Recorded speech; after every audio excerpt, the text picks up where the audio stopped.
Government girls primary school کوثر colony کی زیر اہتمام ایک خوبصورت اور پروقار تقریب کا انعقاد کیا گیا۔ تقریب ایک ہال میں منعقد کی گئی۔ تقریب کا مقصد سالانہ امتحان 2018-19 میں پوزیشن لینے والے بچوں میں گولڈ میڈل اور اسناد تقسیم کرنا تھی۔ تقریب کی مہمان خصوصی ڈی ای او بہاولپور مس فرت، ڈپٹی ڈی ای او مس شبانہ تھیں۔ ان کے علاوہ بچوں، اساتذہ اور والدین کی کثیر تعداد نے شرکت کی۔ تقریب میں بچوں نے ملی نغمے، ٹیبلو اور اساتذہ پر لکھی گئی نظم ٹیبلو کی شکل میں پیش کی، جس سے تقریب میں 4 چاند لگ گئے۔ اس موقع پر اسکول کی پرنسپل مس شفق شوکت نے کہا کہ مجھے فخر ہے اپنے اسکول کے بچوں پر، جنہوں نے انٹرنیشنل کینگرو لینگویسٹک اور میتھمیٹیکل مقابلوں میں حصہ لیا اور نمایاں پوزیشن حاصل کی اور 10 گولڈ میڈل حاصل کیے۔ انہوں نے کہا کہ انشاءاللہ میرے اسکول کے بچے ملک کا نام روشن کریں گے۔ انہوں نے کہا کہ اسکول کی تمام ٹیچرز بچوں پر خصوصی توجہ دیتی ہیں۔ یہی وجہ ہے کہ ہمارے اسکول کے تعلیمی معیار پرائیویٹ اسکولوں کے تعلیمی معیار سے کئی درجے بہتر ہے۔ مجھے فخر ہے اپنے بچوں پر۔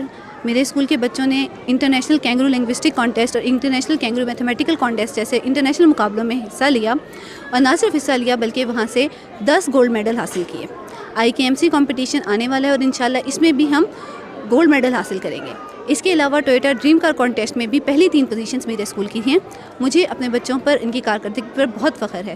انشاءاللہ یہ بچے کل کو ہمارے اسکول کا اور ہمارا نام روشن کریں گے۔ اس موقع پر ڈی ای او مس فرت اور ڈپٹی ڈی ای او مس شبانہ نے بھی خطاب کیا۔ کیمرامین رشید نظامی کے ساتھ ولی محمد، سٹی نیوز، بہاولپور۔ ہم لاتے ہیں ٹاپ نیوز، آپ کے فیوریٹ ٹاک شوز اور انلمیٹڈ انٹرٹینمنٹ صرف یوٹیوب پر۔ اگر آپ نے ابھی تک ہمارا چینل سبسکرائب نہیں کیا تو ابھی سبسکرائب کریں اور بیل آئیکن کو کلک کر کے ہماری لیٹسٹ ویڈیوز کے بارے میں اپڈیٹ جانیں۔